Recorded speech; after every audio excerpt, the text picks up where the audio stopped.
we're going to begin with his directorial debut, or feature film debut at least, Small Time from 1996, and Scott is going to tell us about that. Shane Meadows' first feature starts him off more or less as he will go on the mean streets of Midlands, Nottingham here in particular, focusing on a gang of shady characters headed by Jumbo, Meadows himself, and Matt Hand as Malk, both petty thieves, but Jumbo has the added spice of wife-beating his wife, Gina Kaweka's Ruby.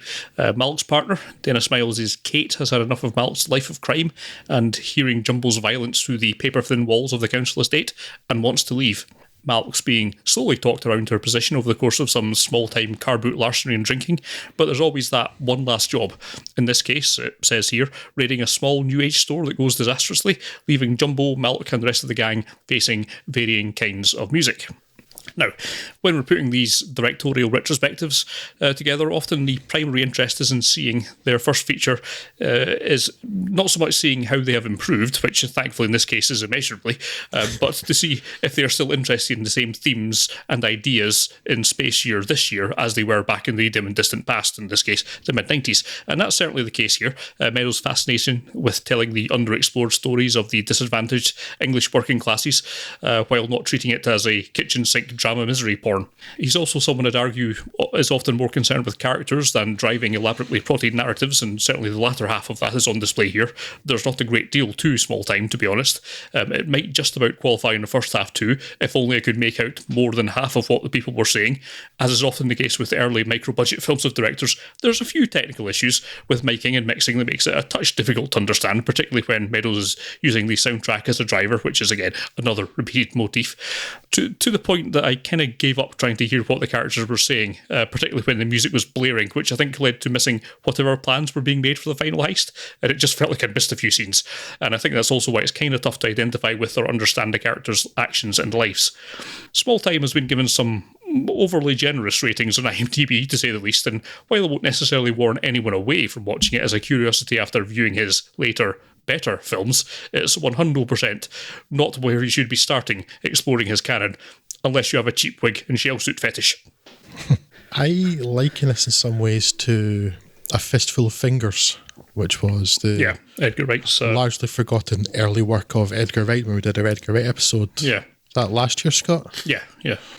Yeah, now I went back and looked at some of our earlier commentary or writing about Shane Meadows films, and in the year 2008 I said I have yet to see a bad Shane Meadows film, and in 2010 you, Scott, wrote Shane Meadows once, this is in reference to a later film, Shane Meadows once again proves he's incapable of making a bad film. Turns out. Turns out, yes. So I've decided not to count Small Time. Yes. Because it's garbage. I had a really miserable time watching this, but I'm also not counting it as one of his feature films. It's more, again, akin to A Fistful of Fingers, although that was better.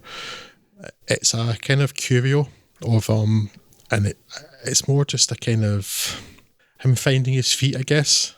Yeah. I mean, the genesis of this is like, it was one of his... He'd made a whole bunch of kind of shorter, smaller indie films with a bunch of his mates, which is effectively what this is, and it's all... as far as I understand, basically all of this is improvised. That's why it has a bit of a mess of a kind of torturous path going away through it. It's almost like it is basically just him and his mates goofing around, and this is their last kind of hurrah before they all went off their separate ways. And I think it's mainly full of in-jokes, and the actual audience for this is the people that made it. Yes, I think it was something like that. Yes, so to anyone else, it's just a kind of, it's a curious... a bit of just a curiosity to going back and seeing where he started from.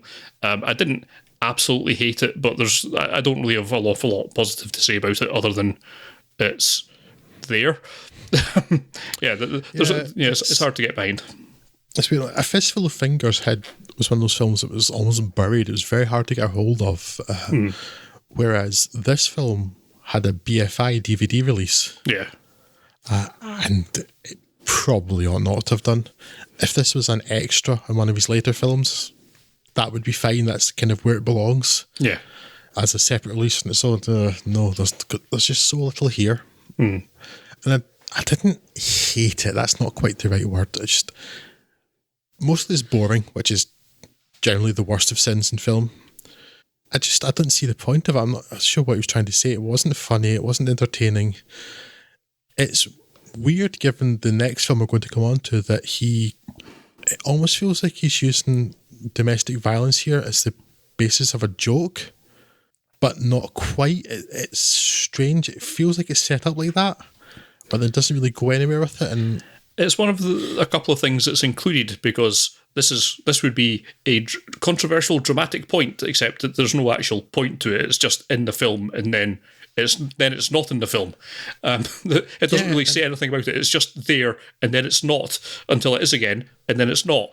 And there's no real commentary or, there's not really anything to it other than it was just something they thought they'd put in at the time. That will be something that shows that this guy's actually bad, as though him being a thief wasn't enough.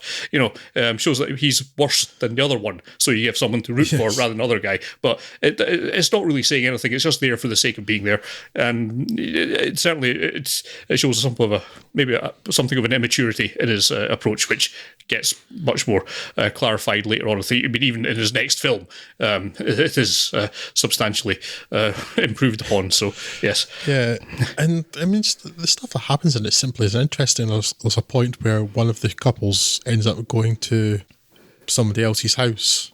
Yes. That was fun. They went to somebody else's house, and then Shane Meadows' character turned up, and okay. A substantial volume of this film is people going around a car boot sale. Yeah. And yeah, it's just, I really, even for completionists, I would say avoid this, because it's just so rubbish, and the acting's appalling. Yeah. The woman playing Shane Meadows' character's wife or partner, whatever she is, she's awful. You do realise there's no point in telling a completionist to avoid something, right? Sorry, I know what you mean. Yes, but I don't care about your entirely logical point. I'm going to say it anyway. No, it's to keep with because otherwise my belief that I had never seen a Shane Meadows film, which was on an incomplete sampling. Now I have a complete sampling. If I don't count this, that holds true. Yes. So I'm going to not count this. Well, I surprisingly, boys, did not watch this film, so I can say with some certainty that I have yet to see a bad Shane Meadows film. Long may that continue. And I'm saying it because this doesn't count. I no longer have seen this. I erased this from my memory.